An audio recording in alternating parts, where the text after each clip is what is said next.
जय Hind friends. The Hindu editorial में आपका बहुत बहुत स्वागत है।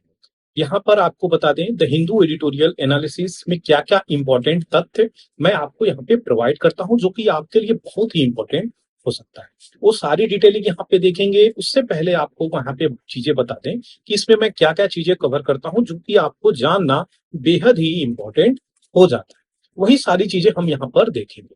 तो चलिए बता दें, सबसे पहले यहाँ पे कवर करी जाती है क्या, आपके एग्जामिनेशंस के जो सिलेबस है, जो आपका सिलेबस है, जैसे कि civil services examinations for example अगर बात करें तो आपका यूपीएससी हो गया, स्टेट पीसीएस हो गया, चाहे यूपी पीसीएस हो गया, बीपीएससी हो गया, एमपीएससी हो गया, आरएएस हो गया, लगभग लगभग स्टेट पीसीएस के जो भी कोर क्वेश्चंस है वो चीजें तो कवर हो ही जाएंगे। इसलिए यहाँ पे द हिंदू एडिटोरियल्स में वो सारी चीजें मैं बैकग्राउंड डिटेल के साथ कवर कर देता हूं जो कि आपके एग्जामिनेशन पर्सपेक्टिव से बहुत ही ज्यादा लाभदायक हो सकता है। तो यही चीजें हैं जो आपको मुझे शेयर करनी थी। इंपॉर्टेंट चीजें ये हैं कि आपको एक दिन में एक बार का जो भी जियोग्राफिकल एस्पेक्ट से आते हैं, जैसे कि कंकरेंट इश्यू जो जियोग्राफिकल चल रहे हैं, उसका लोकेशंस, डिटेलिंग, बैकग्राउंड, सब चीजें आपको प्रोवाइड कर दी जाती हैं जो कि आपके एग्जामिनेशन पर्सपेक्टिव से बहुत ही ज्यादा लाभदायक होता है।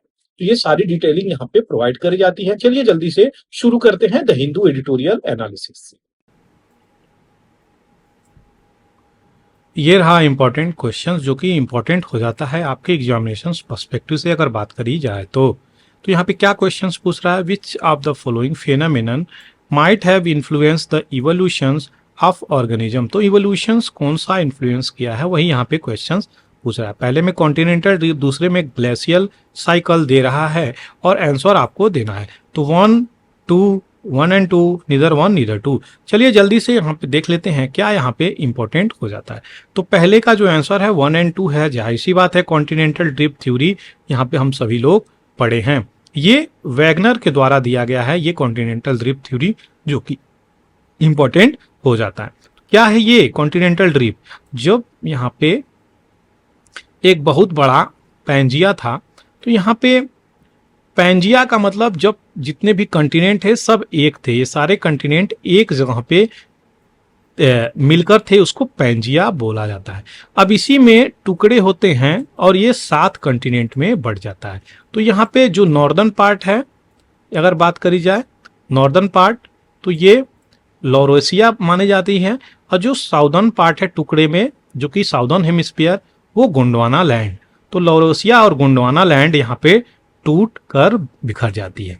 तो यही कॉन्टिनेंटल ड्रिफ्ट थ्योरी है जो कि आपको मुझे बताना था। यहाँ पे अगर बात करी जा रही है तो यहाँ पे पहले अगर बात करी जा रही है तो मेगा जो ओशियन था, जो भी समुद्र हैं, इस अगर एक लैंड है जो कि यहाँ पे पैंजिया है, जो भी समुद्र हैं इसको पैंथेल्सा बोलते हैं, इसी को सराउंड किया हुआ था। तो चारों तरफ से पैंथेल्सा यहाँ पे पैंजिया को सराउंड किए हुए था। लेकिन जब इसमें ड्रिफ्ट होती है, इसी थ्योरी को यहाँ पे वैगनर ने यहाँ पे ये चीजें दिया है। तो गोंडवाना लैंड, लॉरेशिया, यहाँ पे जो अभी आपको मैं एक्सप्लेन किया वो सारी चीजें, लॉरेशिया, गोंडवाना लैंड यहाँ पे ब्रेक हुई और कई सारी चीजें आपको यहाँ पे बता दिया मैं, जो भी एक्सप्लेन किया हूँ। तो यहाँ पे कौन सा सही है? तो यहाँ पे ऑप्शंस आपको सी 1 एंड 2 राइट हो जाता है। रेड क्लिफ कमेटी बहुत इजी क्वेश्चन दिया था जो 2014 का क्वेश्चन था। तो यहाँ पे उसकी डिटेलिंग अगर देखा जाए तो क्या है यहाँ पे, तो यहाँ पे इसकी सीधे सीधे आंसर यही है। तो डिलिमिट ऑफ बाउंड्री के लिए ये चीजें था। तो रेड क्लिफ कमेटी यहाँ पे नाम किया गया था, चेयरमैन बॉर्डर कमीशन के द्वारा सर सिरिल रेड क्लिफ इनका पूरा नाम है। तो यही चीजें हैं जो कि इंपॉर्टेंट हो जाता है। रेड क्लिफ लाइन डिवाइड की गई 3 हाफ्स में, तो वेस्ट पाकिस्तान, ईस्ट पाकिस्तान और इंडिया। तो वेस्ट पाकिस्तान कौन है? हमारा जम्मू कश्मीर जो ये रीजन है वो हो गया, और बांग्लादेश वाला ईस्ट पाकिस्तान था पहले, उसको हम लोगों ने 1971 इंदिरा गांधी के समय में आजाद किया। तो ये भी चीजें हैं जो कि ईस्ट पाकिस्तान है, इसीलिए उसका नाम बांग्लादेश हो गया। और अपना जो स्टेट हुआ वो वेस्ट बंगाल के नाम से बोला जाता है, हालांकि है वो ईस्ट में।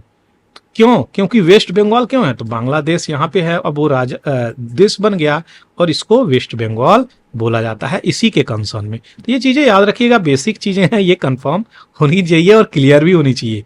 तो इंडिया इंडिपेंडेंस एक्ट यहाँ पे आया गया और माउंट बेटन प्लान लेकर के आया और बाइफर्केशंस हो गई, इंडिया और एक ग्रीन कंट्री जिसको पाकिस्तान बोला जाता है।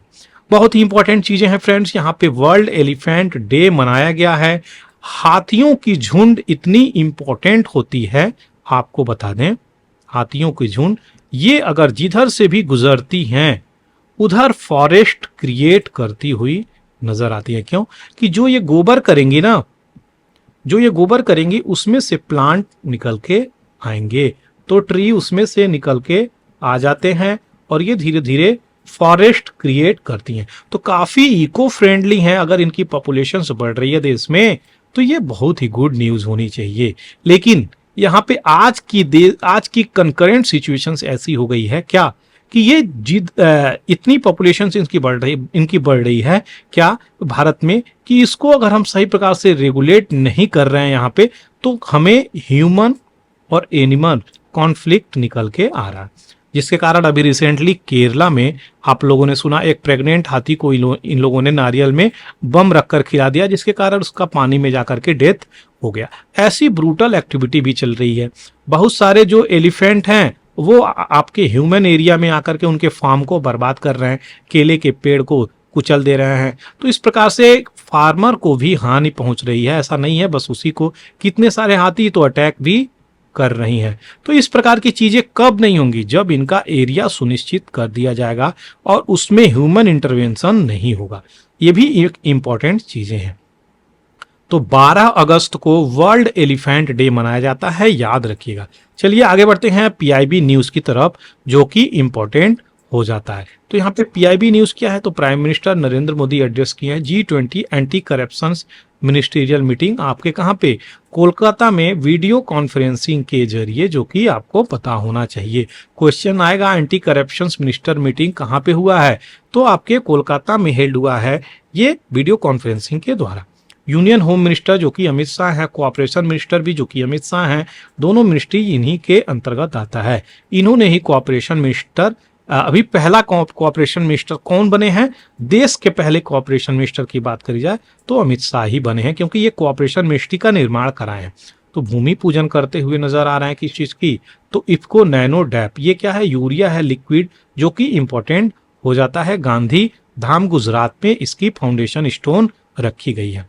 12 जो इंस्टॉल पावर प्रोजेक्ट हैं आपके hydro power project Arunachal Pradesh में, उसमें 11.5 गीगावाट की हाइड्रो पीएसयू यहाँ पे यूनियन मिनिस्ट्री ऑफ पावर इसको लॉन्च करती हुई नजर आ रही है। तो इंपॉर्टेंट है चीजें।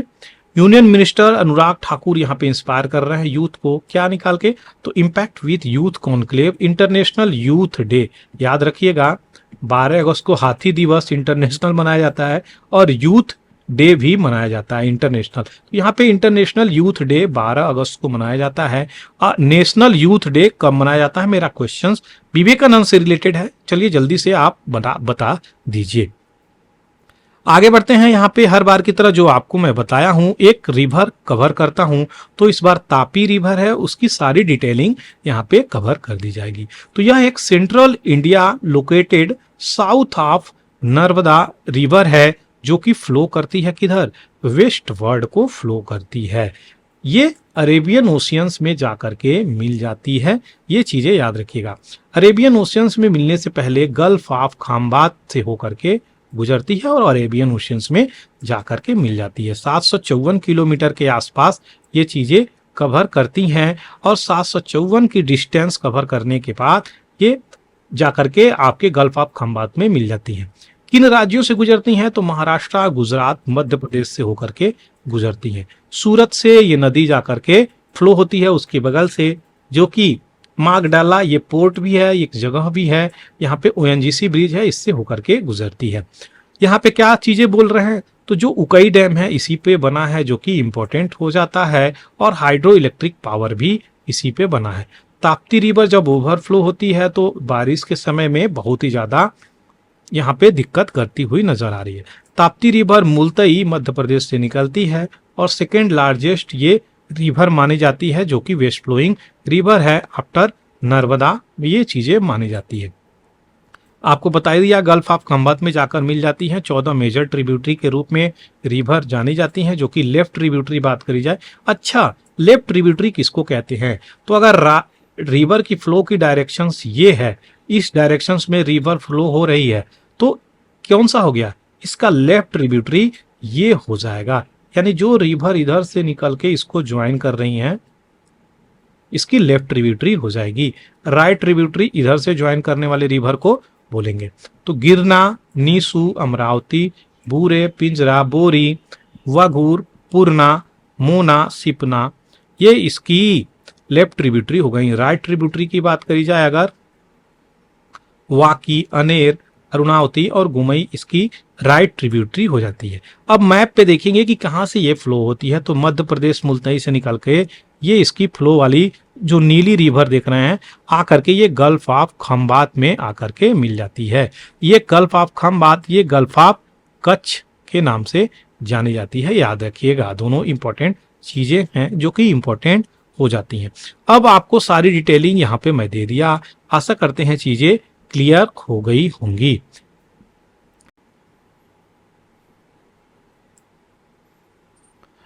चलिए देखेंगे अब यहाँ पे क्या इंपॉर्टेंट जो न्यूज़ है वो सारी डिटेलिंग आज आपको पीडीएफ के द्वारा यहाँ पे प्रोवाइड करी जाएगी।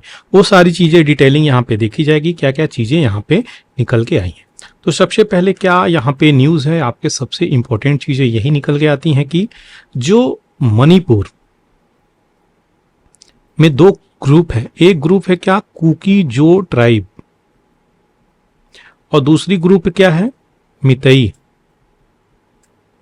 इन दोनों ट्राइब में जो एथनिक वायलेंसेस चल रहे हैं 6 शेड्यूल को लेकर के, वहां पे वो सारी चीजों की वजह से कई सारे लोगों को अलग अलग जगहों पे शिफ्ट होना पड़ा।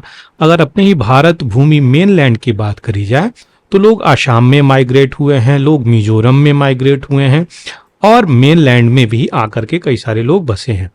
साथ ही साथ म्यांमार में भी कई सारे लोग शिफ्ट हो गए हैं, जिसके कारण बड़ी इश्यू निकल के आ गई है।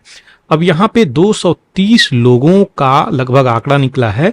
ये लोग डेंस जंगल में, यानी जो घने जंगल हैं वहां पर शिफ्ट हो गए हैं। जैसे कि म्यांमार बॉर्डर टच करता है मणिपुर से, तो उस जोन में भी जाते हुए नजर आ रहे हैं। यहाँ पे ये सारी चीजें बताई जा रही हैं जो कि इंपॉर्टेंट हो जाता है। आपको बता दें यहाँ पे म्यांमार में जो स्थिति पैदा हुई है, आपका म्यांमार और मणिपुर दोनों बॉर्डर तो टच करते हैं, लेकिन म्यांमार में ये जो कम्युनिटी है मितई कम्युनिटी और कुकी कम्युनिटी, दोनों कम्युनिटी वहां पे भी हैं, इसलिए ये लोग उसी जंगल के रास्ते से शिफ्ट हो गए हैं म्यांमार में। अब ये भी एक बड़ी बातें हैं, उनकी भी प्रोटेक्शंस किस प्रकार से करी जाएगी ये भी बड़ी बात है। दूसरी तरफ जो कुकी ग्रुप है यहाँ पे, तो जो एशियन हाईवे है ना, हाईवे 1, वो आपको टोक्यो से टर्की तक का रास्ता कनेक्ट करता है। टोक्यो से टर्की तक का रास्ता कनेक्ट करता है, आपको यहाँ पे बता दें। तो ये सारी चीजें हैं। और यहाँ पे कुकी जो कुकी ट्राइब है ना, वो इसको ब्लॉक की हुई है, तो इसी को घेर के बैठी है, जिसके कारण मेनलैंड से जा नहीं सकते। तो फॉरेस्ट के माध्यम से, फॉरेस्ट के अंदर घुस के डेंस जंगलों में यहाँ पर जाने का प्रयत्न किया जा रहा है, जो कि बहुत ही विकट परिस्थिति पैदा कर दे रहा है। यही सारी चीजें हैं। देखिए, किसी भी रूप से अगर 6 शेड्यूल की बात करी जाए, 6 शेड्यूल की हम बात करें, तो यहाँ पे क्या निकल के आता है, जो भी 6 शेड्यूल में चीजें जिस स्टेट को डाली जा रही हैं, उसकी rights, culture, traditions, ritual, language, ये सारी चीजें प्रिजर्व तो होती हैं, साथ ही साथ क्या हो जाता है, यहाँ पे उसको बेनिफिट भी बहुत ही ज्यादा मिल जाता है। जो कि आपको बता दें, यहाँ पे सारी की सारी चीजें, जैसे कि जॉब में रिक्वायरमेंट होता है, स्कीम में उसको बेनिफिट मिल जाता है, आरक्षण मिल जाता है, एजुकेशन में रिजर्वेशंस मिल जाती है। इसी चीज को लेकर के यहाँ पे मितई ग्रुप भी डिमांड कर रही थी, और high court of the Manipur यहाँ पे ये बोल दिया था कि ठीक है, इनको भी मिलना चाहिए। उसी की वजह से ये टसल एथनिक वायलेंसेस शुरू हो गए हैं। दूसरी जो इंपॉर्टेंट न्यूज निकल के आ रही है यहाँ पे कि 4 जो की लॉ है ना, वो क्या हो गए हैं, तो वो प्रेसिडेंट के एसेंट को स्टैंप उन पे मिल गया है, यानी मंजूरी प्रदान की कर दी है अपनी कौन, तो ये द्रौपदी मुर्मू जो यहाँ पे फर्स्ट ट्राइबल ऑफ इंडिया जो कि प्रेसिडेंट यहाँ पे है। अच्छा, आपको पता है क्या, द्रौपदी मुर्मू जो हैं आपको संथाल ट्राइब से निकल के आती हैं और उड़ीसा की रहने वाली हैं। तो याद होना चाहिए आपको किस ट्राइब से हैं, संथाल ट्राइब से ये निकल के आती हैं। और ये 4 जो की लॉ जिसको एसेंट मिला है वो कौन कौन से हैं अगर बात करी जाए तो यहाँ पे सबसे पहले जो है डिजिटल डाटा, ये पर्सनल डाटा प्रोटेक्शन एक्ट, दूसरा control of service in Delhi. तो जो दिल्ली में टसल हो रही थी ना, क्या कि दिल्ली के जो भी ऑफिसर्स हैं वो किसके अंतर्गत में आए हैं, ये बात कौन बोला है, सुप्रीम कोर्ट बोला था ये दिल्ली के अंतर्गत ही आते हैं। लेकिन अब ये ऑर्डिनेंस लेके आए, बिल लेके आए और इसके बाद क्या कर दिए, ये सीधे सीधे अप्रूवल ले लिए। इसको भी प्रेसिडेंट अपनी अप्रूवल देती हुई नजर आई। तो कहीं ना कहीं डायरेक्ट सुप्रीम कोर्ट की बात को नजरअंदाज करता हुआ चीजें नजर आ रहा है। तो national capital territory of Delhi, इसमें अमेंडमेंट लाया गया जिसके कारण ऑफिसर्स अब किसके अंतर्गत, किसमें यहाँ पे प्रमोशंस, रिक्रूट ये कौन कर सकता है, तो ये आपके यूनियन गवर्नमेंट के अंतर्गत सीधे आ जाती हैं चीजें। चलिए आगे बढ़ते हैं। यहाँ पे इंपॉर्टेंट न्यूज सारी चीजें देखी जाएगी जो कि इंपॉर्टेंट हो जाती है। यहाँ पे क्या चीजें निकल के आ रही हैं, तो DCW बहुत फेमस पर्सनालिटी हैं, ये भी मणिपुर की विजिट पे थी जो कि इंपॉर्टेंट पर्सनालिटी हैं। तो इनका नाम याद रखिएगा, DCW। तो वो क्या है इनका नाम, तो ये दिल्ली कमीशन ऑफ वुमेन है जो यहाँ पे स्वाति मालीवाल जी बैठी हैं, देख ही रहे होंगे आपको। तो बहुत अच्छी पर्सनालिटी है, ये देश के लिए काफी अच्छा कुछ कार्य करती हैं। दूसरी इंपॉर्टेंट चीज है तो इन्होंने ये बताया है कि मेरे पास लगभग 6.5 लाख कॉल जो अगर बात करी जाए तो 181 हेल्पलाइन जो नंबर है उस पे इनको प्राप्त हुआ है। तो ये डाटा दिखाती हुई नजर आ रही हैं वुमेन ग्रुप पे कितना ज्यादा यहाँ पे कहीं ना कहीं अत्याचार हो रहा है, जिसके कारण यहाँ पे केसेस निकल के आ रहे हैं। Highest number of domestic violences जो कि 769 ये रिपोर्ट किए गए थे, कहां से, कल्याणपुरी से यहाँ पे बोलती हुई नजर आ रही हैं। बुरारी इसमें टॉप करता हुआ नजर आ रहा है। सेक्सुअल हरासमेंट में ये 21 से 31 साल की जो ग्रुप हैं यही ज्यादा नंबर केसेस रजिस्टर किए गए हैं। दूसरी चीजें 3735 केसेस उन वुमेन के हैं जो 60 साल के बाद की हैं। तो ये सारी निकल के आती हैं जो कि इंपॉर्टेंट न्यूज हो जाती है। यहाँ पे नेक्स्ट क्या चीजें निकल के आ रही हैं, तो राजस्थान में जो लॉ यहाँ पे गुड स्टार्ट इसको बोला जा रहा है, किस चीज को लेकर के, तो राजस्थान आपको गिग वर्कर के लिए ना यहाँ पे लॉज लेके आया है। ये गिग वर्कर क्या होते हैं, तो ऐसे वर्कर जैसे कि जोमेटो, स्विगी, इन लोगों को कॉन्ट्रैक्ट बेसिस पे रखा जाता है। इनको कोई भी प्रोटेक्शन स्कीम यहाँ पे प्रोवाइड नहीं किया जा सकता है, ना कि यहाँ पे इनको सैलरी का भी यहाँ पे इनका फिक्स हो जाता है। तो ये कॉन्ट्रैक्ट बेसिस पे रहते हैं, जब मर्जी करे इनको हटा दो, जब मर्जी करे रिक्रूट कर लो। इसी चीज को लेकर के राजस्थान गवर्नमेंट यहाँ पे इंपॉर्टेंट चीजें ले आई है। इसको देश में सराहना भी मिल रही है, ये एक अच्छा स्टार्ट है।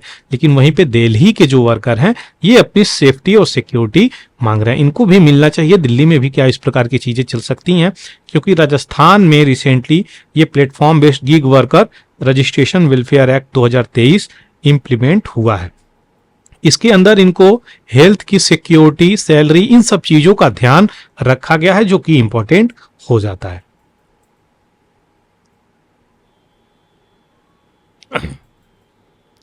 तमिलनाडु सेटअप किया है पैनल यहाँ पे। ये पैनल क्या करेगा, तो सजेस्ट करेगा किस प्रकार से जो स्टैम्प आउट कास्ट हैं, जो डिफरेंसेस हैं स्टूडेंट के अंदर अंतर्गत, उसको किस प्रकार से डील किया जाए। तो याद रखिएगा तमिलनाडु सेट किया है ये caste out, stamp out caste panel जो कि इंपॉर्टेंट हो जाता है।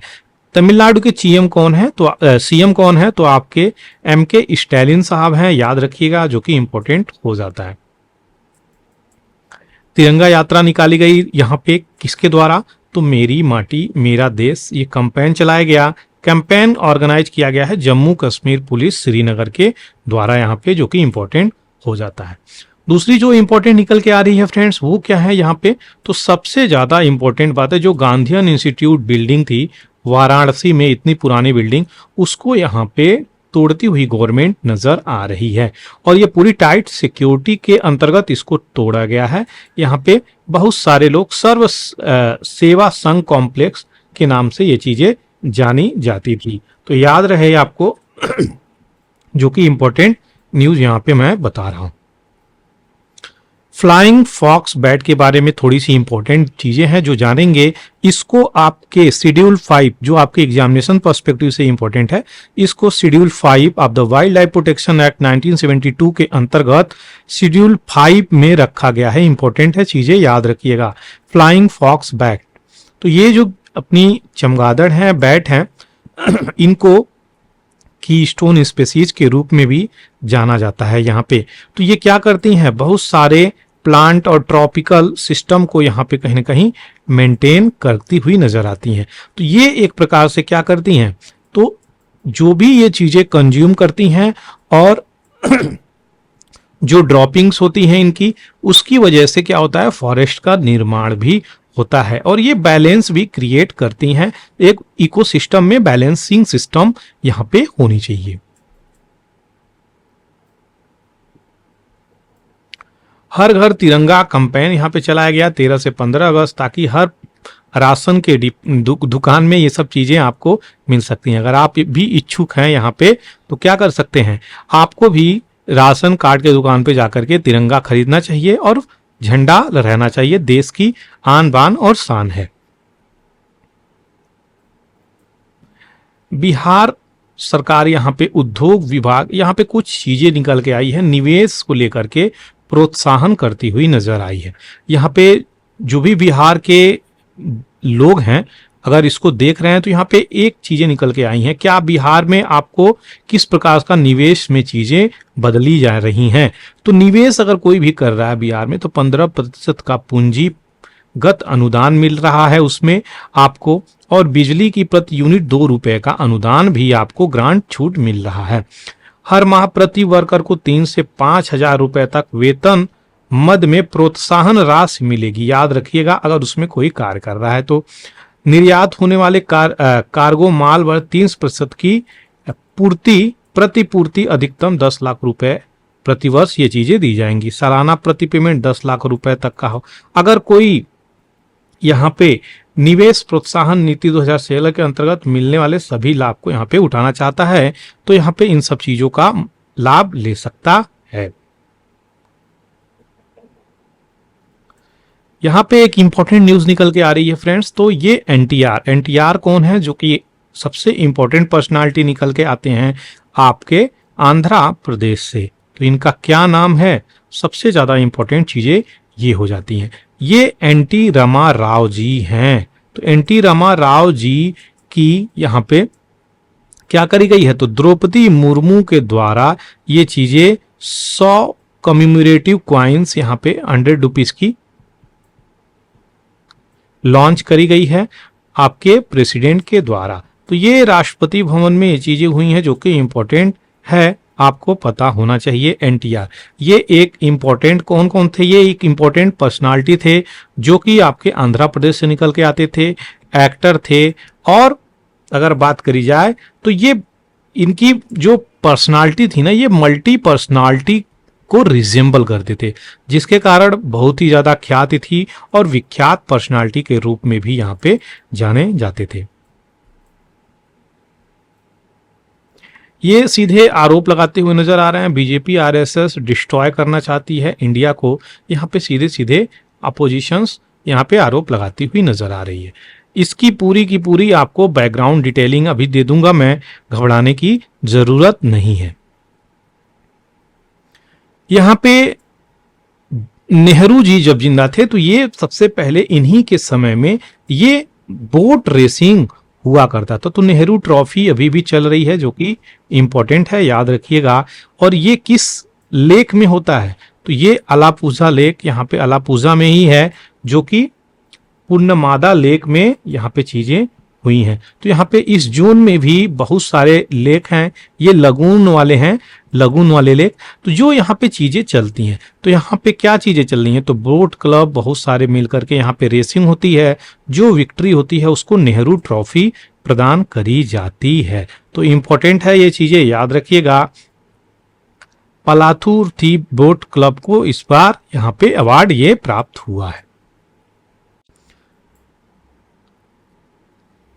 अब आगे बढ़ते हैं, यहाँ पे वेम्बनाड लेक, पुन्नामादा लेक और कोची, ये तीनों लेक एक ही हैं, अलग अलग जोन में अलग अलग नाम से इसको बोला जाता है। तो वेम्बनाड लॉन्गेस्ट लेक है यहाँ पे अगर बात करी जाए इंडिया की, और as well as largest lake बात करी जाए केरला की। तो लॉन्गेस्ट लेक के बात करी जाए, लॉन्ग लार्ज नहीं बोल रहा है, ये लॉन्ग बोल रहा है, याद रखिएगा, कंफ्यूजन नहीं होना है। 230 स्क्वायर किलोमीटर एरिया कवर करता है। मैक्सिमम लेंथ बात करी जाए इसकी तो 96.5 किलोमीटर के एरिया को कवर करता है। ये स्टेट ऑफ केरला के कई सारे डिस्ट्रिक्ट से गुजरता हुआ नजर आता है। वेम्बनाड लेक इसको कहाँ कहाँ जाना जाता है, कोट्टयम, वैकोयम, चंगनसरी इसमें बोला जाता है। जबकि पन्नामादा लेक की बात करी जाए तो इसको अल्लापूजा, पुन्नापारा, कुतांडू इसमें बोला जाता है।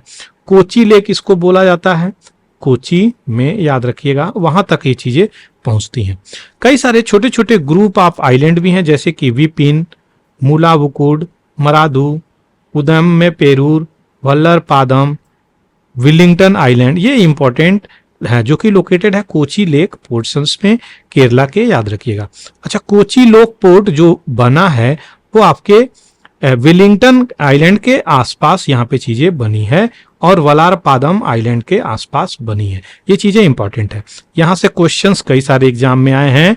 कुतानाद जो जगह है वो सबसे लोवेस्ट लेटीट्यूड वाला प्लेस है, जहाँ पे समुद्र तल से भी नीचे यहाँ पे लोकेशंस इसकी मानी जाती है।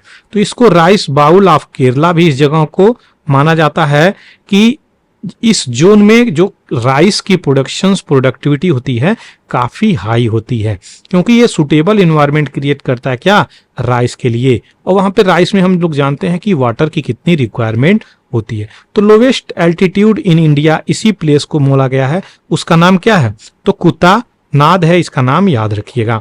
लेक जो है बॉर्डर करता है अलापूजा, कोट्टयम, एर्नाकुलम डिस्ट्रिक्ट से, और ये सी लेवल के लेवल पे सिचुएटेड है। लक्काद्वीप जो आइलैंड जिसको लक्षद्वीप बोला जाता है उससे नैरो बैरियर आइलैंड से सेपरेट करता है। यहाँ पे बोट रेस कराई जाती है हर बार, जो कि इंपॉर्टेंट हो जाती है। यहाँ पे कॉम्पिटिशन्स कराई जाती है जिसका नाम चुंदन वल्लम यानी स्नेक बोट रेस भी बोला जाता है। तो ये चीजें इंपॉर्टेंट है, इसलिए इसका नाम, ये तो उनके लैंग्वेज में नाम हो गया, इसका नाम इंग्लिश में बात बोली जाए तो स्नेक बोट रेस माना जाता है। 1952 में जवाहरलाल नेहरू इसकी शुरुआत करते हैं और यहाँ पे जो भी विनर है उसको अवार्ड ट्रॉफी दी जाती है जवाहरलाल नेहरू जी के नाम पे, क्योंकि 1952 में यही शुरुआत किए थे। कोविड के सेशंस में ये रेस नहीं हुआ था, यहाँ पे रोक दिया गया था लगभग 20-21 के सेशंस में।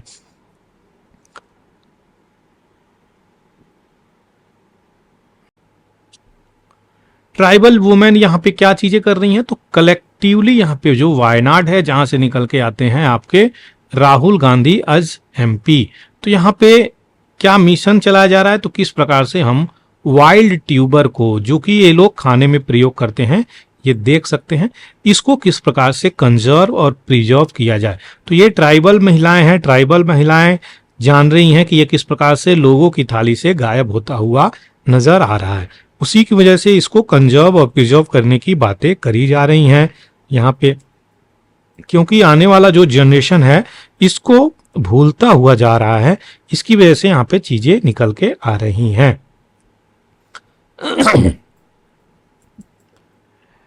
मणिपुर की जब बातें चली तो मणिपुर की बातों के समय में यहाँ पे जो पार्लियामेंट में डिबेट हुई ना, वो सारी चीजें यहाँ पे बताई जा रही हैं।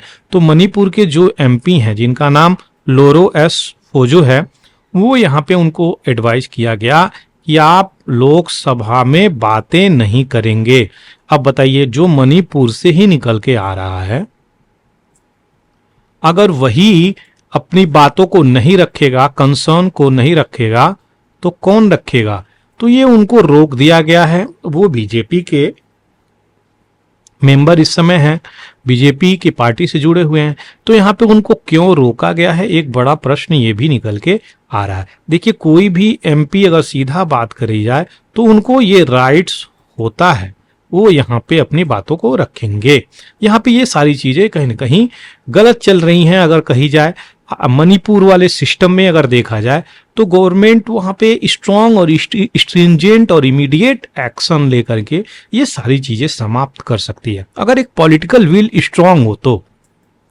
असम राइफल चीफ यहाँ पे तो मणिपुर के सीएम उनसे मुलाकात करते हुए नजर आ रहे हैं। तो असम के चीफ कौन है यहाँ पे, तो लेफ्टिनेंट जनरल पीसी नायर जी यहाँ पे देखते हैं बैठे हैं, और ये दोनों लोग आपस में वार्तालाप कर रहे हैं किस प्रकार से इस चीजों को टैकल किया जाए। जो भी वैली में चीजें चल रही हैं, किस प्रकार से कुकी जो एमएलए यहाँ पे आसाम राइफल को यहाँ पे इनकी सेफ्टी और सिक्योरिटी के लिए इसको चाहते हैं कुकी जो एमएलए कि ये लोग यहीं पर रहें। तो कुकी ट्राइब यहाँ पे डिमांड कर रही है ये लोग यहीं पे रहें, जो कि यहाँ पे क्या हो रहा है, कहीं ना कहीं इन आसाम अभी रिसेंटली आपको पता ही होगा, हमने बताया था कि असम की जो राइफल्स है, आसाम राइफल यानी जो पर्सोनल है, जो आर्मी है, वो यहाँ पे उनके खिलाफ असम की पुलिस कह रहा है, मणिपुर की पुलिस वहां पे उनके खिलाफ ही केस रजिस्टर करती हुई नजर आई है। ऐसा क्यों, तो आपको बता दें एक विशेष प्रकार की कम्युनिटी को ये सपोर्ट करती हुई नजर आ रही थी, इसलिए इनके ऊपर यहाँ पे केसेस नजर निकल के आ रहे हैं। हाई कोर्ट ऑफ मणिपुर यहाँ पे सीधे सीधे ये बात बोला है कि आप जल्द से जल्द यहाँ पे मोबाइल इंटरनेट रीस्टोर करिए। ये कहीं ना कहीं फंडामेंटल राइट्स के अंतर्गत आता है। अच्छा, फंडामेंटल राइट्स कितने आर्टिकल से कितने आर्टिकल तक आता है, तो आपको बता दें 12 से 35 आर्टिकल पार्ट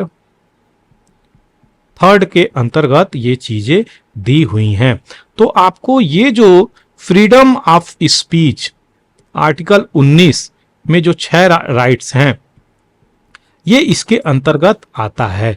तो किस प्रकार से हम एसोसिएशंस बनाएं, किस प्रकार से स्पीच और एक्सप्रेशंस को रखें, किस प्रकार से हम टुगेदर असेंबली ऑर्गेनाइज कराएं, किस प्रकार से हम एक जगह से दूसरी जगह मूवमेंट करें, किस प्रकार से हम अपने को यहाँ पे रिसाइड करें एक स्टेट से दूसरे जगह पे, ये सारे के सारे अधिकार यहाँ पे दिया हुआ है 19 आर्टिकल 6 में। तो ये सारी चीजें आपको बताया, 12 से 35 तक ये पता होना चाहिए, जो कि इंपॉर्टेंट हो जाता है। फंडामेंटल राइट्स काफी इंपॉर्टेंट कोर एरिया है, यहां से क्वेश्चंस हमेशा बना दिए जाते हैं, जो कि इंपॉर्टेंट हो जाता है। नयोमा एक जगह है आपके कहां पे, तो लद्दाख में, यहाँ पे एयर बेस है किसका, अपनी एयरफोर्स की, तो जो कि इंपॉर्टेंट है। इसको अपग्रेड करने की बात करी जा रही है, ये किस प्रकार से हैंडल करेगा अगर फाइटर जेट को भी लाने की बात करी जा रही है, तो इसको अपग्रेड करने की बातें भी चल रही हैं। तो इंपॉर्टेंट होना चाहिए ये नयोमा कहाँ पे है, आपके लद्दाख वाले जोन में है, याद रखिएगा नयोमा। तो एडवांस लैंडिंग ग्राउंड एट नयोमा बनाने की बातें बोली जा रही हैं।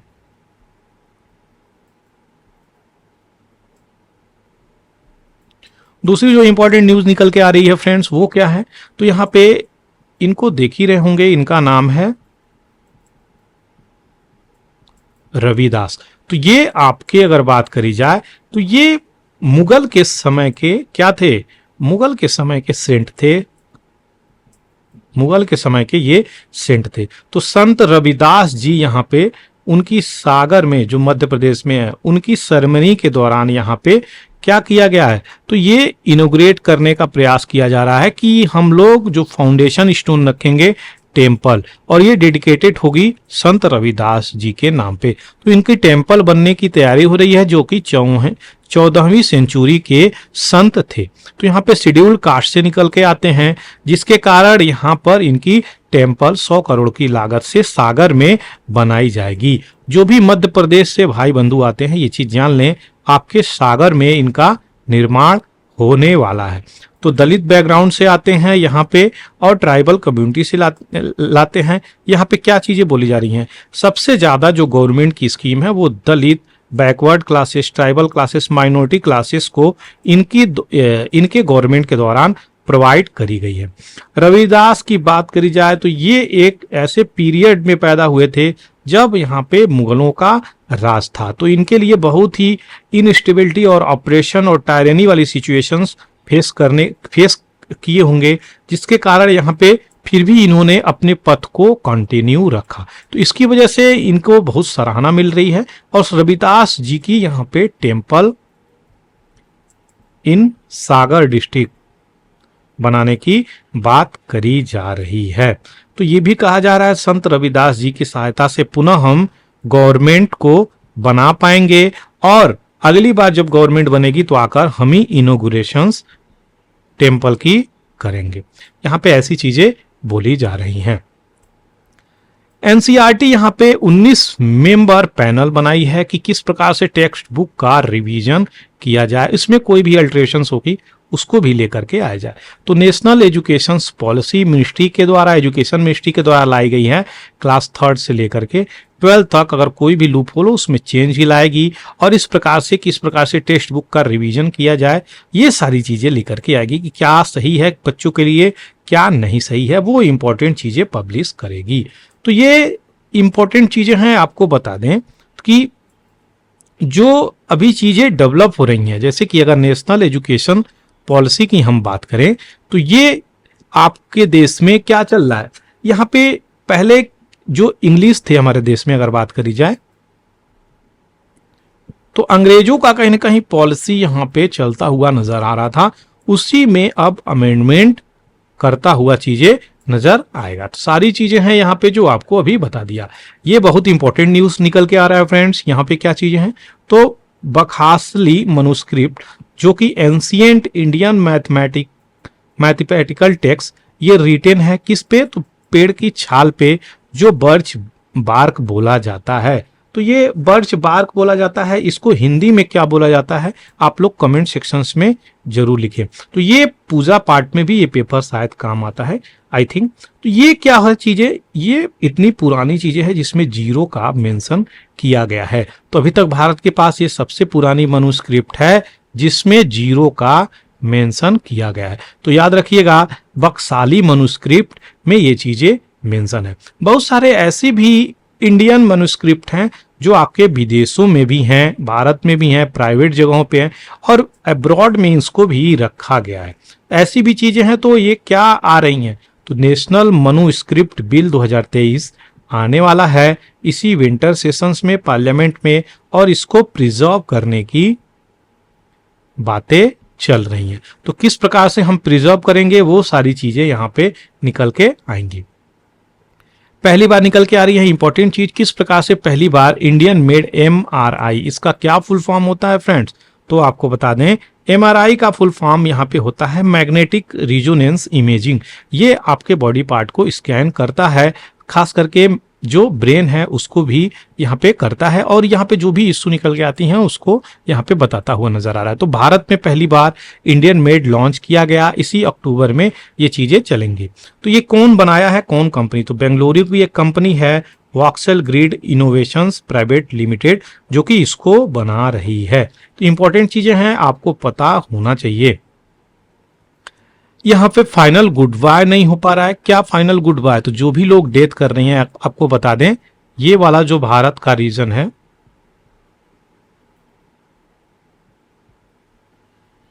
तो जो पाकिस्तान ऑक्युपाइड एरिया है, ये पाकिस्तान ऑक्युपाइड एरिया है अपना, तो ये अक्साई चीन है। यहाँ पे LAC line of actual control होता है, यहाँ पे LOC लाइन ऑफ कंट्रोल होता है। तो ये वाले रीजन में एक रिवर निकल के आती है सुरू रिवर। वो सुरू रिवर यहाँ पे क्या किया, उस रिवर पे बहुत सारी जब फ्लड आई, जब बाढ़ें आई, तो इन वाले रीजन से बहुत सारे लोग दहके पाकिस्तान वाले रीजन में भी पहुंच गए, जिसके कारण यहाँ पे इनको क्या हो रहा है, जो जिनकी डेथ हो गई है तो वो डेथ बॉडी भी नहीं आ पा रही है, क्योंकि एक कंट्री दूसरे कंट्री से यहाँ पे उतना कोऑपरेशन स्ट्रांगली अभी नहीं हो पा रहा है, जिसके कारण ऑनलाइन यहाँ पे लोगों का फ्यूनरल अटेंड करते हुए नजर आए। कोई व्हाट्सएप पे, कोई वीडियो कॉल पे, इस प्रकार की चीजें चलती हुई नजर आ रही हैं। तो यहाँ पे सारी इश्यू निकल के आ रही हैं कि किस प्रकार से सारी चीजें चल रही हैं। बहुत सारे लोग की बॉडी यहाँ पे जो कारगिल से बलूचिस्तान वाले रीजन में पहुंच जा रही है, क्योंकि जो वाटर सिस्टम है ना वो अपनी तबाही तीव्र गति से नजर आ रही है। बिकॉज ऑफ जो क्लाइमेट चेंज हो रहा है उसकी वजह से सारी इश्यू निकल के आ रही। यहां पे देखेंगे आईएस के बैकग्राउंड, यहाँ पे डिटेलिंग आपको दूंगा मैप के द्वारा कि किस प्रकार से यहाँ पे सीरिया आर्मी, यहाँ पे जो टोटल डेथ टोल है ना वो IS attack on Syria army bus rises to 33। तो यहाँ पे 33 लोगों की डेथ हो गई है। देखिए सीरिया एक ऐसा प्लेस है जो कि बहुत ही ज्यादा, यहाँ पे 2011 से बात करी जाए तो यहाँ पे अभी तक यहाँ पे लड़ाइयाँ रुकी नहीं है, ये लड़ाइयाँ चलती हुई नजर आ रही हैं। तो इस्लामिक स्टेट जो है, अब यहाँ पे तुर्की और सीरिया का जो अभी आपको मैं इश्यू दिखा रहा था कि सीरिया किस जोन में है, यहाँ पे वो सारी डिटेलिंग आपको यहाँ पर दे दूंगा मैप के बैकग्राउंड से। तो यहाँ पे जो सीरिया है ना, आप देख सकते हैं यहाँ पे ये इसके शहर को भी क्वेश्चंस पूछा गया है। अलेप्पो शहर, अरुख, हसाका, इससे भी यूपीएससी क्वेश्चंस बना चुकी है, इसलिए इंपॉर्टेंट हो जाता है। तो यहाँ पे मेडिटेरेनियन सी है, ये भी याद रखिएगा। और ये जो शहर है इसी जोन में यहाँ पे बहुत सारी इश्यू निकल के आ रही हैं इन जोन में, जो आपको मैप से मैं बता रहा हूँ।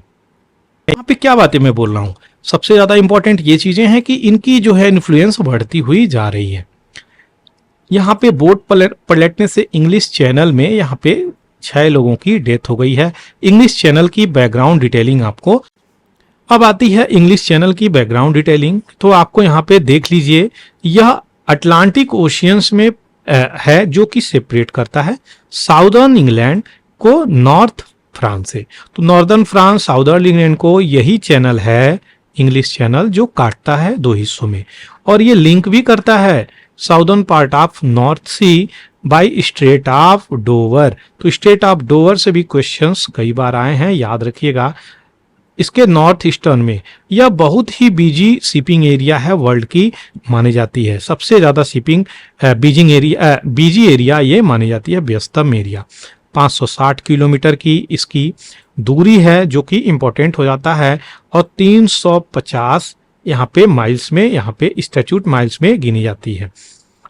नैरो स्ट्रेट ऑफ डोवर जो है, जो इसको यहाँ पे सी ऑफ जो स्टेट ऑफ डोवर है नॉर्दर्न ईस्टर्न रीजन में, जो 34 किलोमीटर का सबसे सकरा एरिया कवर करता है। तो जो आपका ये आइलैंड है इसको कनेक्ट करने के लिए जहां पे ये नैरो स्ट्रेट ऑफ डोवर है, जो भी स्ट्रेट बोली जाती है, 2 चैनल के यहाँ पे 2 लैंड के बीच में जो चैनल गुजरती है उसको अगर सकरा है तो उसको स्ट्रेट बोला जाता है। तो यही 34 किलोमीटर तक आकर रुक जाती है। कई सारी रिवर इसमें आके मिल जाती है, जैसे river Seine, Tamar, Exe, Test और सोमी, ये रिवर आकर के इनफ्लो रिवर हैं जो कि इसमें मिलती हैं। अब थोड़ा इसके लोकेशंस की बात करी जा रही है, तो आप देख सकते हैं इंग्लिश चैनल जो कि फ्रांस, और आपका लंदन, ये इंग्लैंड जो यहाँ पे दिख रहा है। स्ट्रेट ऑफ डोवर यही है जो आपको यहाँ पे दिख रहा है, डोवर स्ट्रेट, इसी को यहाँ पे बोला जाता है। तो चैनल के बहुत सारे खूबी आपको अभी डिटेलिंग, पूरी डिटेलिंग अच्छे से यहाँ पे दे दी गई। आशा करते हैं चीजें क्लियर हो गई होंगी।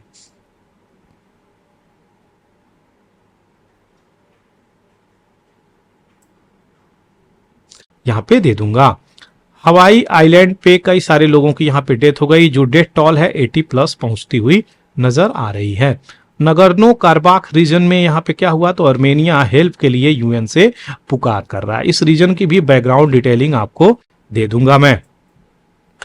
अनवर उल हक काकर, इनको जो है केयर टेकर पीएम यहाँ पे बनाने के लिए नाम दिया गया है। नवाज शरीफ यहाँ पे बैकआउट करते हुए नजर आ रहा है, तो यहाँ पे इनको पीएम बनाने के रेस में इनको डाला गया है। दूसरी चीजें क्या है, तो नाटो कैलिबर वेपन ये दिया जा रहा है आईएस यहाँ पे, तो इस्लामिक स्टेट खोरासन प्रोविंस, इनको यहाँ पे प्रोवाइड किया जा रहा है। यूएन ऐसा बात बोलता हुआ नजर आ रहा है। तो इस प्रकार की चीजें चलेंगी तो किस प्रकार से चीजें रुकेंगी, क्योंकि ये कहीं ना कहीं तालिबान, अलकायदा, इन सब चीजों को, तारिके तालिबान पाकिस्तान, इन सब चीजों को बढ़ावा देने की बातें चल रही हैं। यूक्रेन यहाँ पे मिसाइल पुनः मारा अपने क्रीमिया ब्रिज पे, लेकिन रसिया के ऑफिशियल्स उसको वहीं पे ध्वस्त कर दिए, शॉट डाउन कर दिए। तो क्रीमिया ब्रिज को आपको कई बार दिखाया हूं, जो कि आपको याद होगा। एक बार और आपको बैकग्राउंड डिटेल इसकी मैं दे दूंगा यहाँ पे, ये आपके सामने बैकग्राउंड डिटेल रहा। क्रीमिया का जो ब्रिज और यूक्रेन का ब्रिज जो कॉन्फ्लिक्ट चल रहा है, वही सारी चीजें यहाँ पे नजर आ रही हैं। तो यहाँ पे क्या बातें बोली जा रही हैं, जो रसिया है और ये जो कर्च है, तो इसके बीच में यहाँ पे 12 माइल की क्या है, ब्रिज बनी हुई है। किस पे, तो ये कर्च स्ट्रेट है। इसी स्ट्रेट से यहाँ पे शिप आती जाती रह रही हैं, इसीलिए इंपॉर्टेंट लोकेशंस क्रीमिया बन जाता है। 2014 में इसको रसिया ऑक्युपाई करता है, और 2014 में ऑक्युपाई करने के बाद यहाँ पे आज के डेट में अगर यूक्रेन और किसकी लड़ाई हो रही है, रसिया की, तो यहाँ पे दोनों इस ब्रिज पे को लेकर के काफी सेंसिटिव हैं। यूक्रेन इस ब्रिज पे अटैक करती हुई जा रही है। आपको बता दें तमान बे यहीं का लोकेशन है। सी ऑफ अजेब डायरेक्ट कनेक्ट करता है आपको ब्लैक सी से, याद रखिएगा। और यहाँ पे जो स्टेट है इसका नाम कर्च स्टेट है। तो यही कर्च स्टेट है जो सी ऑफ अजेब को ब्लैक सी से कनेक्ट करता है, और यहीं पे अटैक हो रहा है। तो ये लोकेशंस पूरा क्लियर हो गई, जिसको मैं आपको अभी डिटेलिंग दे रहा था। आशा करते हैं चीजें क्लियर हो गई होंगी। TB detection in India far from meeting the 2025 गोल। इसका क्या मतलब हुआ कि जो इंडिया सेट किया था ना कि 2025 तक हम टीबी का जो गोल है ना वो अचीव कर लेंगे, इराडिकेट कर लेंगे, एलिमिनेट कर लेंगे, तो हम एलिमिनेट कर लेंगे। और जो वहीं पे ग्लोबल बात करी जाए यूएन की, तो ये कितना था, ये 2030 तक टारगेट था। 5 साल बिफोर हम लोग यहाँ पे टारगेट रखे हुए हैं, लेकिन ऐसी कोई चीजें भारत की तरफ से एक्शंस निकल के स्ट्रांगली आ नहीं रही है। तो यहाँ पे हेल्थ मिनिस्ट्री क्या चीजें देखी हैं, तो जो भी नेशनल स्ट्रेटेजिक प्लान बनाई गई है एनएसपी 2017 से 25 तक, याद रखिएगा ये टीबी के लिए स्पेशल कि एलिमिनेट करेंगे हम। तो एनएसपी किसके लिए है, नेशनल स्ट्रेटेजिक प्लान 2017 से 25 तक है ये। तो ये इसी के लिए था, टीबी को किस प्रकार से एलिमिनेट किया जाए। अच्छा, टीबी एक बैक्टीरिया बॉर्न डिजीज है। इस बैक्टीरिया का क्या नाम है आप कमेंट सेक्शंस में लिख सकते हैं।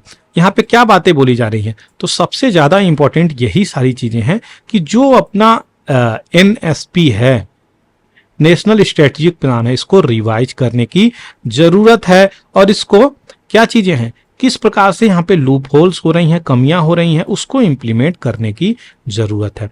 तो इसको रिवाइज करिए एनएसपी को। अब ये जो टारगेट है वो फुलफिल नहीं हो पा रहा है, तो जो टीबी की डायग्नोस्टिक सेंटर है इंडिया में, उसको भी यहाँ पे क्या करना चाहिए, रीवैम्प करने की जरूरत है।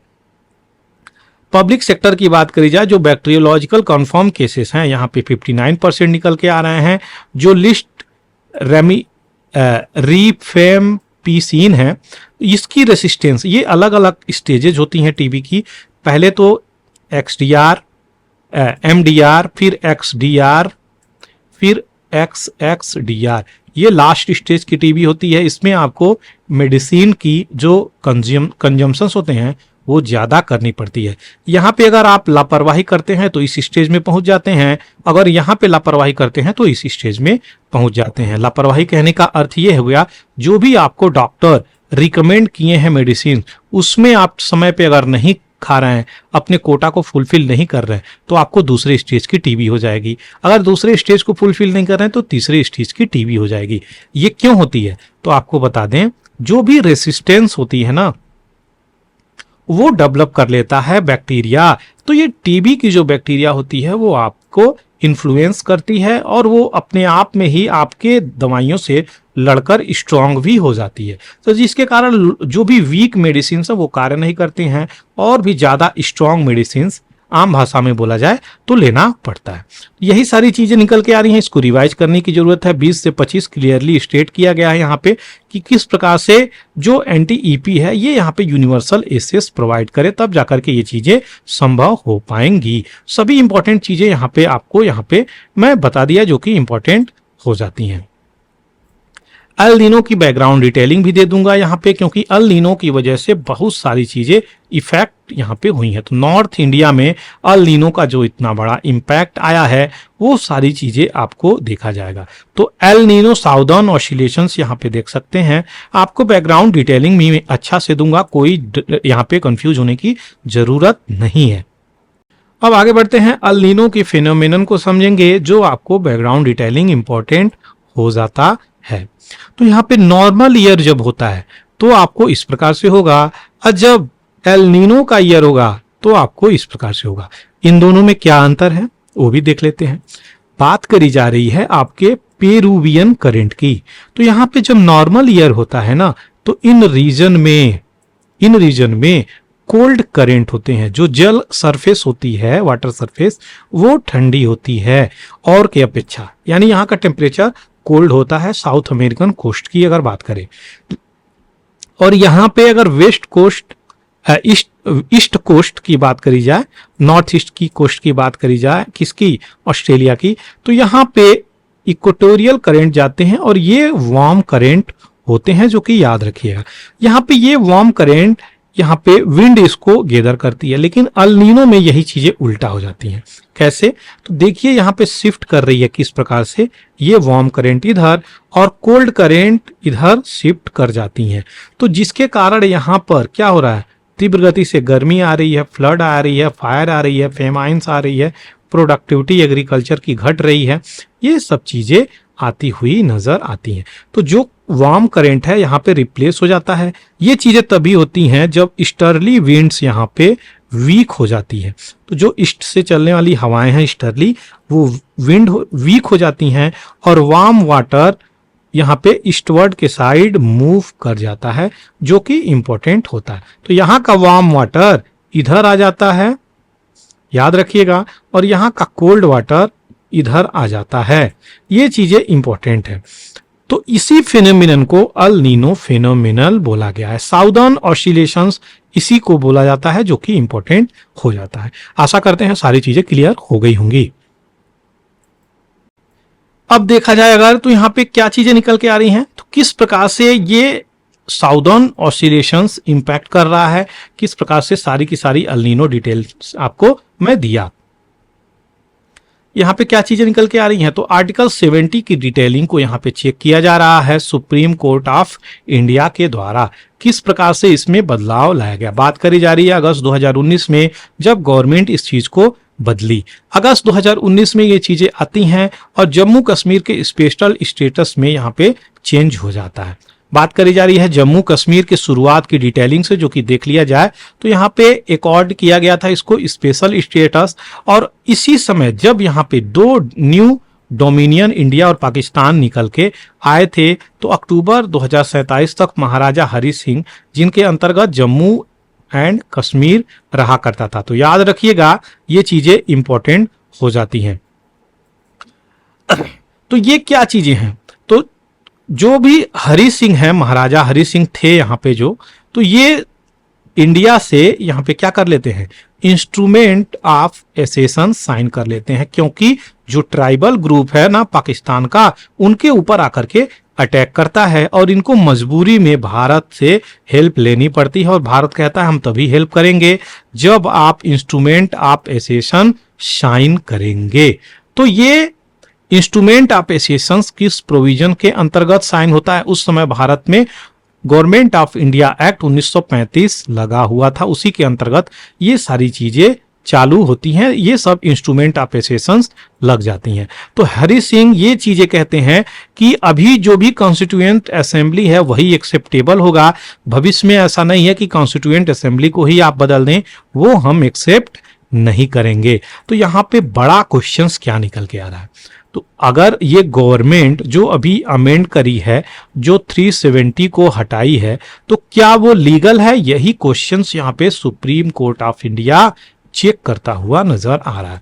तो यहाँ पे अडॉप्ट किया गया है constituent assembly of India, article 370 में ये चीजें आती हैं। तो यहाँ पे टेम्पोरेरली जो विजन है, जो प्रोविजन है यहाँ पे टेम्पोररी प्रोविजन 370 में, वो चीजें दर्शाती हैं कि बिना स्टेट के रिकमेंडेशन से, बिना उसके आदेश या फिर सजेशन से आप इसमें चेंज ही नहीं ला सकते हैं। तो ये स्टेट तो रिकमेंडेशन कभी नहीं करने वाला कि भैया इसमें आप चेंज ला दीजिए। यहाँ पे गवर्नमेंट क्या करी है, वहां पे कौन सा रूल लाई है, प्रेसिडेंट रूल लेके आई है, वहां पे कॉन्स्टिट्यूएंट असेंबली प्लंग कर दी गई है, तब जाकर के यहाँ पे अमेंडमेंट लेकर के आई है और टेम्पोररी ट्रांजिशन जो प्रोविजन है आपका 370 में, उसको चेंज करती हुई नजर आई है। तो यही सारी चीजें यहाँ पे बताई जा रही हैं जो अभी आपको मैं यहाँ पे बताया। इसके 3 कोर प्रिंसिपल है। तो यूनियन लिस्ट और कंकरेंट लिस्ट जो आपके शेड्यूल 7 में आता है, union list, current list, concurrent, state list, ये जो तीनों लिस्ट आपके शेड्यूल 7 में आते हैं आपके कॉन्स्टिट्यूशन ऑफ इंडिया में। क्या यहाँ पे है, तो जो पार्लियामेंट है वो चीजें बना सकती है, स्टेट और यूनियन लिस्ट और कंकरेंट लिस्ट में बना सकती है, लेकिन यहाँ पे वो चीजें स्पेसिफाइड करी गई है इंस्ट्रूमेंट ऑफ एसेशन में कि यहाँ पे लिमिटेड चीजें हैं, ऐसा नहीं कि कुछ भी आप यहाँ पर कर दें। दूसरी चीजें आपको कंसल्टेशंस करना पड़ेगा स्टेट के लिए, अगर आप कोई लॉ बना रहे हैं, जब रिकमेंडेशन देगा तभी ये चीजें होंगी। यहाँ पे दूसरी चीजें क्या बोल रही है, जो भी मैटर है इस लिस्ट में अगर बात करी जाए तो पार्लियामेंट लॉ बना सकती है, स्टेट यहाँ पे only with the state government concurrence. तो यहाँ पे गवर्नमेंट ऑफ द स्टेट की कंकरेंस, उसकी मंजूरी, उसकी सहूलियत इंपॉर्टेंट हो जाती है। अगर आर्टिकल 1 की बात करें यहाँ पे, तो ये डिक्लेयर करता है इंडिया एक यूनियन ऑफ स्टेट है। आर्टिकल 370 इटसेल्फ ये डिक्लेयर करता है applicable as such to Jammu and Kashmir. तो यहाँ पे क्या चीजें निकल के आ रही हैं, एक तरफ यूनियन ऑफ इंडिया है हम लोग और दूसरी तरफ आर्टिकल 370 भी है, तो ये भी एक कॉन्फ्लिक्ट चीजें निकल के आ रही हैं। फाइनली अगर बात करी जाए तो आर्टिकल जो प्रोवाइड किया गया है यहाँ पे वो क्या डिमाइस कर रहा है, तो ये यहाँ पे सीधे सीधे डिमाइस करता हुआ नजर आ रहा है, मतलब खत्म करता हुआ नजर आ रहा है किसको, जो प्रेसिडेंट यहाँ पे डिक्लेयर किए हैं, तो स्टेट कॉन्स्टिट्यूएंट असेंबली यहाँ पे उसको चेंज करता हुआ नजर आया है। तो यही सारी चीजें हैं जो आपको यहाँ पे मैं बता रहा हूं। प्रेसिडेंट यहाँ पे 5 अगस्त को यहाँ पे एब्रोगेट कर देते हैं, यहाँ पे चीजें जो ट्रांजिशन चीजें होती थी उसके डेफिनेशंस में बदलाव कर दिया जाता है। और ये चीजें कहाँ से पावर मिलती हैं, आर्टिकल 367 यहाँ पे पावर देता है कि आप इसको इंटरप्रेट कर सकते हैं, कॉन्स्टिट्यूशन के अंदर ये पावर है 367 में, याद रखिएगा। तो यही आर्टिकल है जो आपको यहाँ पे देता है। क्या लीगल इश्यू इन्वॉल्व है, तो की क्वेश्चन तो यही है जो पिटीशंस किया गया है, चैलेंज किया गया है रिमूवल ऑफ स्पेशल स्टेटस को लेकर के, कि यहाँ पे किस प्रकार से आप इसको 2 टुकड़े में बांट दिए, लद्दाख बना दिए और जम्मू एंड कश्मीर बना दिए। उसी के ऊपर यहाँ पे सुप्रीम कोर्ट में सुनवाई चल रही है। आशा करते हैं चीजें क्लियर हो गई होंगी, जो भी चीजें आपको यहाँ पर मैं दिया। यहाँ पे क्या बातें बोली जा रही हैं, can improve nutrition help prevent TB. तो आप अपने डाइट को सही करिए, आपका अगर टीबी के पेशेंट हैं तो आपके लिए बहुत ही ज्यादा इंपॉर्टेंट हो जाता है।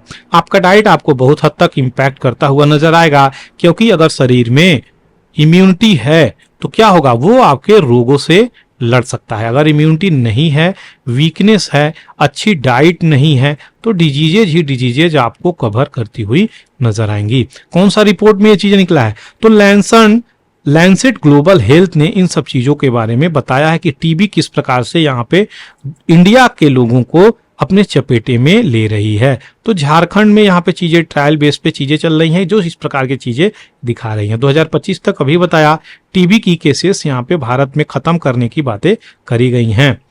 85% ऑफ टीबी पेशेंट यहाँ पे सर्वाइव किए गए हैं मात्र न्यूट्रिशनल सपोर्ट की वजह से। तो यहाँ पे NTEP नेशनल ट्यूबरक्लोसिस एलिमिनेशन जो प्रोग्राम चलाया गया है, national institute for research tuberculosis, Indian council of medical research, ये जो NIRTICMR है, यहाँ पे इन सब चीजों की मदद से इसको एलिमिनेट करने का प्रयत्न किया गया है। अच्छा, राशन यहाँ पे क्या है, तो राशन का फुल फॉर्म जान लीजिए, reducing activation of tuberculosis by improvement of nutritional status. तो ये ट्रायल इनरोल किया है 2800 पीपल को, किस प्रकार से जो पल्मोनरी टीबी हैं इनको किस प्रकार से डील किया है। सबसे इंपॉर्टेंट चीजें यही है निकल के कि क्या जो न्यूट्रिशनल सपोर्ट मिल रही है वो हेल्पफुल है। तो यहाँ पे सीधे सीधे लैंसेट रिपोर्ट में ये चीजें मेंशन है, वो कुछ हद तक कार्य कर रही है। बहुत सारे लोगों की डेथ यहाँ पे रुक जा रही है। कुछ 108-4% के आसपास जो भी सर्वे हुआ उसमें 4% के आसपास यहाँ पे डेथ भी नजर आई है। तो 5 के न्यूट्रिशन में क्या मिल रहा है, 5 के जी राइस, 1.5 kg आप यहाँ पे तूर दाल जिसको हम लोग अरहर की दाल बोलते हैं, माइक्रो न्यूट्रिएंट पिल्स जो दवाइयां मिल रही हैं माइक्रो न्यूट्रिएंट के रूप में 6 महीने के लिए, तो ये कहीं ना कहीं सपोर्ट हो जा रहा है। जो भी टीबी पेशेंट्स हैं मंथली न्यूट्रिशनल सपोर्ट इनको दिया जा रहा है। 5 kg राइस, 1.5 kg आप मिल्क पाउडर, 3 kg आप रोस्टेड चिकन पी जो कि चना बोला जाता है, 500 ml ऑफ ऑयल, ये सब माइक्रो न्यूट्रिएंट दवाइयां और ड्रग्स भी यहाँ पे प्रदान करी जा रही है। तो WHO ग्लोबल यहाँ पे टीबी रिपोर्ट 2022 में यही चीजें कहा है कि जो टीबी एंडेमिक कंट्री हैं इंडिया की, ये अंडर न्यूट्रिशन हैं, वो ज्यादा इम्पैक्ट होती हुई नजर आ रही है। वहीं पे टीबी के पेशेंट ज्यादा देखने को मिल रहे हैं, जो कि आपको यहाँ पे बताना था मुझे। सारी की सारी स्टडी यहाँ पे यही चीजें दर्शाती हैं, भारत में अगर अंडर न्यूट्रिशन है तो टीबी के पेशेंट हाई राइज होते हुए नजर आ रहे हैं। 2 स्कीम इंपॉर्टेंट निकल के आ रही है, यहां से क्वेश्चंस बन सकता है जो कि इंपॉर्टेंट हो सकता है। How do scheme like Nikshay पोषण योजना एंड निक्षय मित्रा हेल्प, तो ये 2 योजना है टीबी को रेगुलेट करने के लिए। तो यहाँ पे निक्षय पोषण में डायरेक्ट बेनिफिट ट्रांसफर होता है, याद रखिएगा। यहाँ पे क्या आपको देता है, तो ये 500 पर मंथ टीबी पेशेंट्स को प्रोवाइड करता है निक्षय पोषण योजना के अंतर्गत। 2018 में ये लॉन्च किया गया था और ये चीजें आगे और तीव्र गति से बढ़ रही हैं। निक्षय मित्रा योजना जो है उसमें भी न्यूट्रिशनल सपोर्ट डालने की बातें चलाई जा रही हैं। यहां पे क्या बातें चल रही हैं, दूसरी इंपॉर्टेंट निकल के आ रही हैं, तो ये एक बेलेम डिक्लेरेशंस है। ये बेलेम डिक्लेरेशंस किससे रिलेटेड है, तो आपको बता दें ब्राजील अमेजोन के फॉरेस्ट से निकल के आ रही है। यहां पे आपको बता दें प्रतिदिन पर डे लगभग बहुत विशाल एरिया को कवर करने वाला फॉरेस्ट यहाँ पे क्लीन किया जा रहा है, मशीन की सहायता से फॉरेस्ट को क्लीन किया जा रहा है। तो ब्राजील और अमेजोन के जो जंगले हैं वो लंग ऑफ द वर्ल्ड माने जाते हैं, यानी वहीं से ऑक्सीजन निकल के आ रही है, ऐसा आप सोच सकते हैं, क्योंकि बहुत ही डेंस फॉरेस्ट है वहां पे। तो वहां पे क्या हो रहा है, टिम्बर की ट्रेडिंग हो रही है, ड्रग ट्रैफिकिंग हो रही है, वहां पे अलग अलग कल्टीवेशंस हो रहे हैं झूम वाले, यानी उस रीजन में कौन सा कल्टीवेशंस होता है लोकल, तो उसको रोका बोलते हैं, याद रखिएगा, रोका कल्टीवेशंस, ये चीजें याद रखिएगा। तो रोका जो कल्टीवेशन हो रही है जिसके कारण प्लांट को कटना भी पड़ रहा है और बहुत सारे लोग तो टिम्बर को काट रहे हैं यहाँ पे किस ट्रेड के पर्पज से। तो यहाँ पे ACTO की बैकग्राउंड आपको मैं दे दूंगा, इंपॉर्टेंट है, जो आपको घबराना नहीं है। ये रही ACTO की पूरी डिटेलिंग बैकग्राउंड। अब देखेंगे यहाँ पे ACTO जो यहाँ पे चीजें निकल के आ रही हैं कि अमेजोन कोऑपरेशन ट्रीटी ऑर्गेनाइजेशन जो बेलम डू पारा, यहाँ पे ब्राजील में चीजें जो चल रही हैं उसी को यहाँ पे बेलम डिक्लेरेशन है, किस प्रकार से हम अपनी चीजों को कंजर्व करेंगे और प्रिजर्व करेंगे और अमेजोन फॉरेस्ट को, रेन फॉरेस्ट को यहाँ पे बचाएंगे। इसके बायोडायवर्सिटी फ्लोरा फौना को हम सही प्रकार से प्रोटेक्शंस करेंगे, क्योंकि देखिए किसी भी कंट्री की अगर फ्लोरा फौना स्ट्रांग है तो वहां के लोगों की हेल्थ भी सुदृढ़ होती हुई नजर आएगी, क्योंकि अल्टीमेटली हम इसी प्लानेट अर्थ के रिसोर्स का इस्तेमाल करते हैं। अगर इसी को पलूट करके हम रहेंगे तो हमारी शरीर में, हमारे सराउंडिंग में डिजीजेस इसी से आएंगे। तो वही सारी चीजें हैं, हमें रिसोर्स भी प्रोवाइड नहीं होगी, हम और ही ज्यादा पॉवर्टी में जाते हुए नजर आएंगे। तो रिसोर्स फैक्टर है जो पॉवर्टी में कहीं ना कहीं लेकर के आ जाएगा। यहाँ पे क्लियर गोल बचाई गई है कि जिस प्रकार से यहाँ पे प्रोटेक्शंस करी जाए, मतलब प्रपोजल डाला गया है 80% ऑफ द फॉरेस्ट को यहाँ पे डिफॉरेस्टेशन और डिग्रेडेशन की वजह से यहाँ पे इसको रोका जाएगा, ये होने से रोका जाएगा। तो सारी चीजें चल रही हैं। जो भी यहाँ पे बात करी जा रही है, अमेजोन की अगर बात करी जा रही है तो यहाँ पे 25,000 स्क्वायर किलोमीटर 2004 में कटी थी, 5,000 स्क्वायर किलोमीटर 2012 में, और लूला डी सिल्वा के समय में ये चीजें बढ़ गई पुनः 13 से 15,000 के आसपास चीजें, लूला डी सिल्वा जब यहाँ पे प्रेसिडेंट थे। ऐसी चीजें यहाँ पे निकल के आ रही हैं। डेथ ऑफ द फॉरेस्ट जो हो रही है, 20 से 25% ऑफ द फॉरेस्ट डिस्ट्रॉय हो रहा है, और ये चीजें सवनाइजेशन की तरफ, समाना फॉरेस्ट की तरफ बढ़ता हुआ नजर आ रहा है। तो आपको अफ्रीका में जो सवाना का फॉरेस्ट है उसकी तरफ कहीं ना कहीं बढ़ती हुई चीजें नजर आ रही। बहुत ही अलार्मिंग सिचुएशंस है।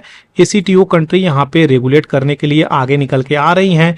कई सारे लोगों को ये भी बातें यहाँ पे बोली जा रही हैं, कई सारी कंट्री की जो माइनिंग है, जो ऑयल इंडस्ट्रीज हैं, यहाँ पे इस प्रकार का डिस्ट्रक्शंस करती हुई नजर आ रही हैं। तो हमें अपनी इंडस्ट्री को आगे बढ़ाना है, इसमें कोई डाउट नहीं है, लेकिन क्या आधार होना चाहिए, बेस क्या होना चाहिए?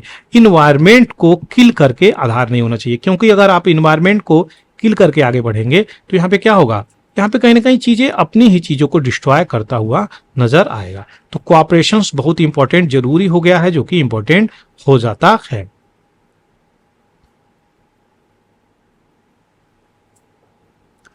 यहाँ पे इंपॉर्टेंट चीजें निकल के आ रही हैं। कांचीपुरम क्लासिक, ये कांचीपुरम कहाँ पे है, मेरा क्वेश्चन आपसे ये रहा। कांचीपुरम किस राज्य में है, जो कि सिल्क जीआई टैग यहाँ पे दिया गया है कांचीपुरम सिल्क को 2005 में। बहुत महंगे महंगे इस सिल्क किससे बनता है, जो ककून होते हैं उनको यहाँ पे उबाला जाता है पानी में बहुत ही बेदर्दी से। क्या बताऊं, मुझे तो पसंद नहीं है बिल्कुल भी। ये इस प्रकार की साड़ी कैसे मैं मतलब खरीद सकता हूं? तो इस प्रकार की चीजें नहीं होनी चाहिए। ये तो मेरा पर्सनल ओपिनियन खैर हो गया। यहाँ पे देखेंगे अगर बात करी जाए तो हैंडलूम जो सिल्क की है यहाँ पे, तो यहाँ पे साड़ी बहुत ही ज्यादा महंगी भी निकल के आती है। तो 10,000 से लेकर के 1 लाख 2 लाख तक की यहाँ पे साड़ी बिकती है। इसको बनाने में काफी हैंडमेड यहाँ पे वर्क किया जाता है। देख सकते हैं यहाँ पे किस प्रकार से कारीगर इसको लेकर के आ रहा है, रंग पिरोया जा रहा है अलग अलग तरीके से, और इसको यहाँ पे बॉयल भी किया जाता है, जो कि रंग कलर अपने में उगलता है। तो ये इसके प्रोसीजर्स कुछ निकल के आ रहे हैं, जो कि लोकल ग्रुप्स ह्यूमन बीइंग इसको बनाते हुए नजर आ रहे हैं। तो बहुत एंशिएंट टाइम से ये चीजें चल रही हैं, ऐसा नहीं कि अभी के समय से। बहुत ओल्ड, ये बहुत ओल्ड प्रोसीजर से ये फॉलो करते हैं, और बहुत एंशिएंट टाइम से यही चीजें चलती हुई नजर आ रही है। तो यहाँ पे देखिए किस प्रकार से ह्यूमन बीइंग फाइनली आखिर साड़ी में यहाँ पे पिरोता हुआ धागों को नजर आ रहा है। ये सारी चीजें हैं, आशा करते हैं चीजें क्लियर हो गई होंगी। चलिए कांचीपुरम बता ही देते हैं आपको। ये तमिलनाडु का एक जगह है कांचीपुरम, जहां पे इसको जीआई टैग मिला हुआ है। कोई भी जीआई टैग अगर मिलता है तो वो उसी जोन के लोगों को लिए मिलता है, वहीं पे उसकी प्रोडक्शंस हो सकती है, प्रोडक्शंस कहीं और नहीं हो सकती। ये ऐसी चीजें हैं, याद रखिएगा, जो कि इंपॉर्टेंट हो जाता है। आशा करते हैं सारी चीजें क्लियर हो गई होंगी। Thank you for watching all such things. चलिए आगे बढ़ते हैं। तो भूमि पूजन करते हुए नजर आ रहे हैं किस चीज़ की, तो इफ्को नैनो डैप, ये क्या है, यूरिया है लिक्विड, जो कि इंपॉर्टेंट हो जाता है। गांधी धाम गुजरात में इसकी फाउंडेशन स्टोन रखी गई है। 12 जो इंस्टॉल पावर प्रोजेक्ट हैं आपके hydro power project Arunachal Pradesh में, उसमें 11.5 गीगावाट की हाइड्रो पीएसयू यहाँ पे यूनियन मिनिस्ट्री ऑफ पावर इसको लॉन्च करती हुई नजर आ रही है। तो इंपॉर्टेंट है चीज़ें। यूनियन मिनिस्टर अनुराग ठाकुर यहाँ पे इंस्पायर कर रहे हैं यूथ को, क्या निकाल के, तो impact with youth conclave, international youth day. याद रखिएगा 12 अगस्त को हाथी दिवस इंटरनेशनल मनाया जाता है, और यूथ डे भी मनाया जाता है इंटरनेशनल। तो यहाँ पे इंटरनेशनल यूथ डे 12 अगस्त को मनाया जाता है। और नेशनल यूथ डे कब मनाया जाता है, मेरा क्वेश्चन विवेकानंद से रिलेटेड है। चलिए जल्दी से आप बता दीजिए। आगे बढ़ते हैं। यहाँ पे हर बार की तरह जो आपको मैं बताया हूँ, एक रिवर कवर करता हूँ, तो इस बार तापी रिवर है, उसकी सारी डिटेलिंग यहाँ पे कवर कर दी जाएगी। तो यह एक central India located south of Narmada river है, जो कि फ्लो करती है किधर, वेस्ट वर्ल्ड को फ्लो करती है। ये अरेबियन ओशियंस में जा कर के मिल जाती है। ये चीज़ें याद रखिएगा। अरेबियन ओशियंस में मिलने से पहले गल्फ ऑफ खाम्बात से होकर के गुजरती है और अरेबियन ओशियंस में जा कर के मिल जाती है। 754 किलोमीटर के आसपास ये चीज़ें कवर करती हैं और 754 की डिस्टेंस कवर करने के बाद ये जा कर के आपके गल्फ ऑफ खम्बात में मिल जाती हैं। किन राज्यों से गुजरती हैं? तो महाराष्ट्र, गुजरात, मध्य प्रदेश से होकर के गुजरती हैं। सूरत से ये नदी जा कर के फ्लो होती है उसके बगल से, जो कि मागडाला ये पोर्ट भी है, एक जगह भी है, यहाँ पे ONGC ब्रिज है, इससे होकर के गुजरती है।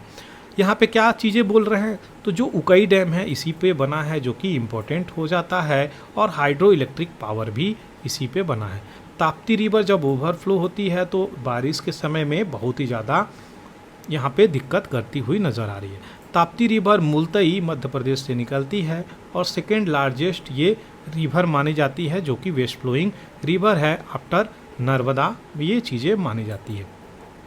आपको बता दिया गल्फ ऑफ खम्बात में जाकर मिल जाती हैं। 14 मेजर ट्रिब्यूटरी के रूप में रिवर जानी जाती हैं, जो कि लेफ़्ट ट्रिब्यूटरी बात करी जाए। अच्छा, लेफ़्ट ट्रिब्यूटरी किसको कहते हैं? तो अगर रिवर की फ़्लो की डायरेक्शंस ये है, इस डायरेक्शंस में रिवर फ्लो हो रही है, तो कौन सा हो गया? इसका लेफ़्ट ट्रिब्यूटरी ये हो जाएगा। यानी जो रिवर इधर से निकल के इसको ज्वाइन कर रही हैं, इसकी लेफ़्ट ट्रिब्यूटरी हो जाएगी। राइट ट्रिब्यूटरी इधर से ज्वाइन करने वाले रिवर को बोलेंगे। तो गिरना, नीसू, अमरावती, बूरे, पिंजरा, बोरी, वाघूर, पूर्णा, मोना, सिपना, ये इसकी लेफ़्ट ट्रिब्यूटरी हो गई। राइट ट्रिब्यूटरी की बात करी जाए अगर, वाकी, अनेर, अरुणावती और गुमई इसकी राइट ट्रिब्यूटरी हो जाती है। अब मैप पे देखेंगे कि कहाँ से ये फ़्लो होती है। तो मध्य प्रदेश मुल्तई से निकल के ये इसकी फ़्लो वाली जो नीली रिवर देख रहे हैं, आकर के ये गल्फ ऑफ खम्बात में आकर के मिल जाती है। ये गल्फ ऑफ खम्बात, ये गल्फ ऑफ कच्छ के नाम से जानी जाती है। याद रखिएगा, दोनों इम्पोर्टेंट चीज़ें हैं जो कि इम्पोर्टेंट हो जाती हैं। अब आपको सारी डिटेलिंग यहाँ पे मैं दे दिया। आशा करते हैं चीज़ें क्लियर हो गई होंगी। अगर आपको ये वीडियो पसंद आया है तो आप लाइक, शेयर और सब्सक्राइब कर सकते हैं। Thank you for watching the Hindu editorial analysis bye पूरा एकेडमी। जय हिंद, जय भारत।